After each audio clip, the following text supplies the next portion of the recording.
J'ai intitulé cet Hack in Space luxembourgeois comme première escale vers le vol en apesanteur 0G, parce qu'on espère, les experts et les coordinateurs et InTech et tous les partenaires luxembourgeois pour faire de cet événement un succès, on espère fortement qu'une équipe présente à Kiel sera dans le vol 0G. C'est le grand jour. Vous entendez ? Bienvenue à toutes et à tous. En 2013, pour permettre aux jeunes de lancer leur start-up en imaginant les services basés sur les données et les technologies du spatial, le CNES s'est lancé dans l'aventure Hack in Space. Très rapidement, dans les 2 minutes, je fais quand même une petite introduction sur le spatial, parce que c'est quand même ce qui va être le fil et le moteur de votre concours aujourd'hui. Le spatial, c'est bien plus que de belles images, c'est structurant à la société. Énormément en fait, de technologies spatiales, si ce n'est toutes, sont utilisées dans la vie de tous les jours. Nous avons une politique au Technoport, donc le Technoport c'est l'incubateur des nouvelles technologies au Luxembourg. On a plutôt une politique de Saint-Thomas, c'est show me, don't tell me. Et on pense qu'on peut pousser bien la technologie. Mais ce qu'on veut, c'est pas comprendre ce que vous faites, on veut que vous puissiez nous démontrer qu'est-ce qui peut avoir une réalité sur le terrain par la suite et qui peut être déployé chez les futurs clients. Tout d'abord, bonjour à tout le monde, merci d'être là. En fait, juste en 2 mots, donc le design, je veux simplement vous aider donc, à remettre l'humain au centre de vos réflexions, puisqu'on crée pour des pipèdes. Donc voilà, n'oubliez pas que derrière, il y a des utilisateurs autour de tout ce que vous imaginez, et je suis là pour vous aider à replacer cet humain au centre de vos réflexions. Merci. Donc bonjour à tous, merci d'être là. Pour nous présenter rapidement, InTech et Hightech, on va être à votre service pour vous aider à répondre à vos questions techniques. Donc nous sommes des experts de la conception et du développement logiciel. Donc faites appel à nous pour toutes vos questions qui concernent ces domaines-là. On sera là pour essayer de faire en sorte que vos idées soient pragmatiques et qu'elles répondent à un réel besoin et à formaliser toutes vos idées. Voilà, merci encore et à bientôt. Donc, bienvenue et je vous salue au nom de l'Institut de la propriété intellectuelle. L'IPIL est une très jeune institution ici au Luxembourg. Ça ne fait que du début de l'année que nous avons commencé à travailler dans nos propres locaux. Et je suis particulièrement content que nous pouvons déjà faire partie de ce beau projet de Hack in Space. Je remercie très chaleureusement Francis de nous avoir joints à cette opération.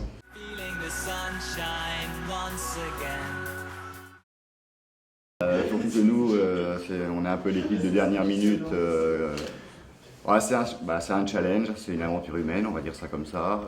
C'est vrai que ça permet aussi, pour nous qui sommes au Luxembourg, où on a déjà cette culture un peu internationale au niveau des sociétés dans lesquelles on travaille, ça nous permet tout simplement de nous mettre aussi un peu à l'épreuve pendant 24 heures et de voir de bout en bout la création d'un produit, la création d'une entreprise.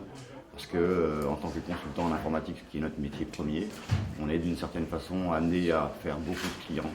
De cette expérience, l'équipe et moi-même, on aimerait bien acquérir plus d'expérience dans le domaine de l'entrepreneuriat.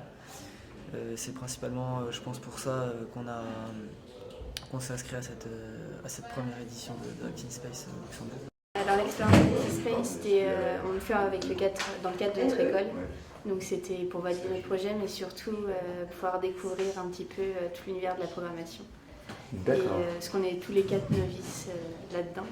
Et du coup, on voulait se donner un peu un challenge et faire ça. On a eu 1 mois pour commencer un peu à préparer il y a 6 mois. Justement gagner de l'expérience, puis voir des domaines que je n'ai pas encore vus, parce que ce sont des domaines je suis en école de commerce, donc pour l'instant ce sont des domaines qui ne sont pas vraiment collés à ça, donc j'aimerais justement voir ce que ça donne. Alors nous on souhaiterait développer un concept qui correspond au défi. On aime vraiment en profiter en fait pour prendre le temps de développer le défi. On n'a pas forcément le temps de développer des technologies annexes comme celles qu'on peut développer dans ce défi dans la vie de tous les jours. Et du coup, c'est vraiment l'occasion pour nous de prendre le temps en fait d'être ensemble et de développer quelque chose de nouveau. Ouais, c'est un Alors on attend 3 choses de l'expérience Active Space. Donc la première, c'est déjà de pouvoir avoir une vraie expérience dans la création de start-up et de la gestion de projet. Donc c'est quand même quelque chose qui est assez important et qui va nous être amené lors de cette expérience.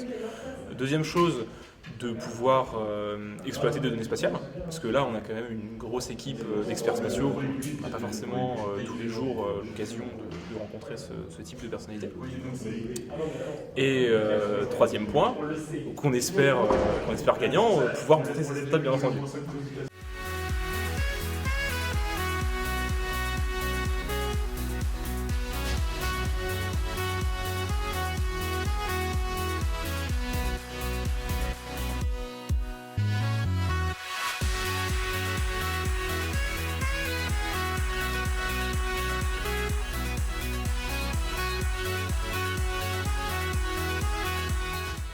Peut-être pas de dire aux candidats ce qu'ils doivent faire, mais de partager ma courte expérience.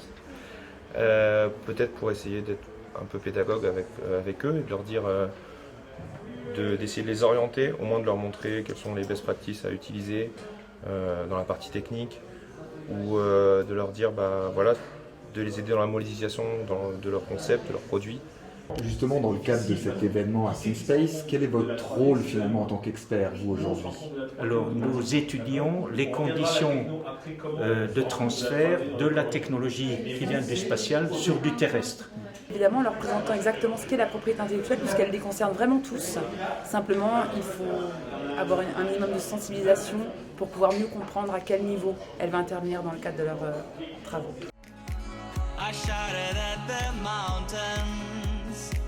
Watch me shine and fly, but then crack the thunder, and the heavens cried, our world torn asunder, her heart said goodbye. On est content d'être arrivé jusque-là. C'était un petit peu difficile au début. En fait, il a fallu un petit peu trouver des idées. Ça a brainstormé pas mal. Oui. Le sujet n'était pas forcément évident.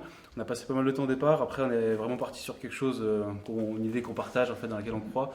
Et donc, du coup, on a bien avancé. On est en train de finaliser notre présentation et notre pitch. Donc voilà, bon, c'était éprouvant. Donc 24 heures, c'est pas si énorme que ça. On a beaucoup de choses auxquelles penser, les budgets, le produit, en quoi il est différent. Et donc l'idée, c'est vraiment de se focaliser sur la réalisation de ce produit, essayer de faire quelque chose d'innovateur, d'original, et de mettre en place l'intégration de ce produit dans la vie quotidienne. Là, on est un peu fatigué parce qu'on a fait une nuit blanche, mais en gros, on a passé une super journée, enfin une super 24 heures parce qu'on a rencontré plein de gens, c'était vachement enrichissant. Et là, on commence à préparer la présentation. Je pense que le stress va monter petit à petit. On a dû travailler toute la nuit, donc on a bien su se coordonner. Enfin, on a essayer de... Comme on a différents profils et qu'on vient d'écoles différentes, d'ingénieurs ou d'écoles de commerce, c'est bien qu'on ait pu travailler sur un domaine qui peut nous intéresser tous. Pour l'instant, c'était une super expérience. On s'est vraiment amusé. Le manque de sommeil commence un peu à se faire ressentir et nuit un peu à notre productivité. Mais dans l'ensemble, c'était vraiment une super expérience et on gardera tous des très bons souvenirs. Je pense que l'activité, nous, dans l'ensemble, s'est plutôt bien passée. Parce que là, on est par rapport à notre planning qu'on avait prévu, on est plus ou moins dans les temps. Bon, il nous reste encore, là, on est sur la présentation, donc on a réussi à plutôt bien se débrouiller. Après, c'est vrai que personnellement, et je pense que c'est le cas pour la majorité des membres de l'équipe, c'était le premier hackathon. Du coup, ça reste quand même assez intense. Parce que je pense que là, on commence tous à être un peu fatigués. Quand ça se dit à la présentation, ça va être du sport, quoi, d'être dynamique et de motiver tout le monde, alors que nous, on n'est plus dynamique du tout. Bonjour à tous. Est-ce que vous savez ce qui se passe actuellement aujourd'hui au niveau des communes? Non? Regardez. Émeric, Thibaut, Gauthier et Stéphane, ça a été une équipe qui a été complémentaire et on va vous présenter principalement notre produit phare qui est le produit TurnIt. Nous vous présentons notre projet qui s'appelle Gringo. Gringo, c'est le défi CNES numéro 1 qui consistait à développer un prototype et un business model pour une application d'éco-conduite en 24 heures. Nous sommes Startup Amazing 3D.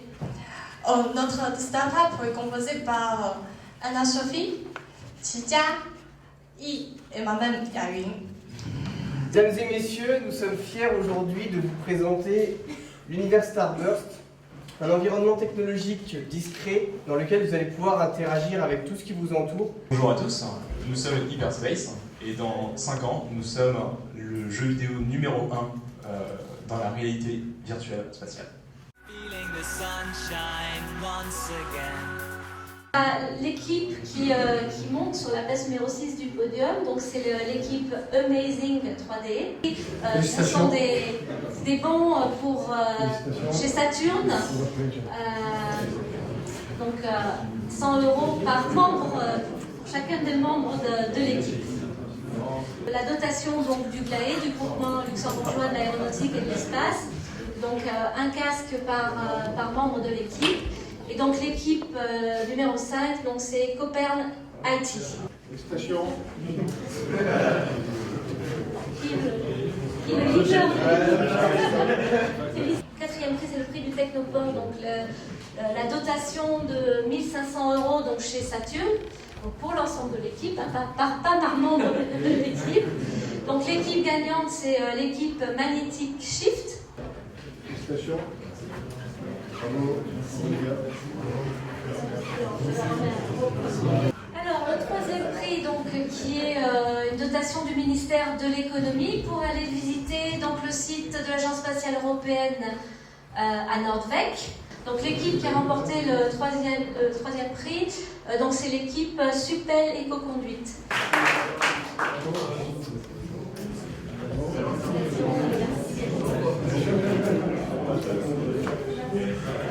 Bon, le premier prix, donc le premier prix, si je me souviens bien, c'est l'offre par le CNES et par ETEC du voyage et de l'hébergement pour aller assister, donc pour aller concourir à la finale qui a lieu à Toulouse, donc le 29 juin. Hein. Pour aller gagner. Ah voilà, c'est la différence.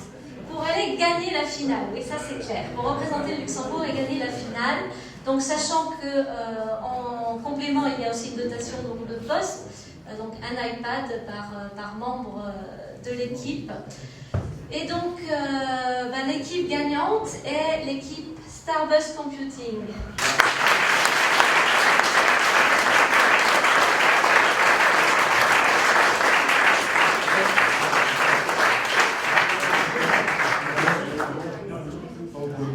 Donc le deuxième prix, c'est une dotation de Luxe Innovation, donc voyage et hébergement pour l'ensemble des membres de l'équipe pour venir avec nous, donc Luxe Innovation, au Toulouse Space Show, puisque nous avons un stand Luxembourg sur le Toulouse Space Show. C'est l'équipe Hyperspace.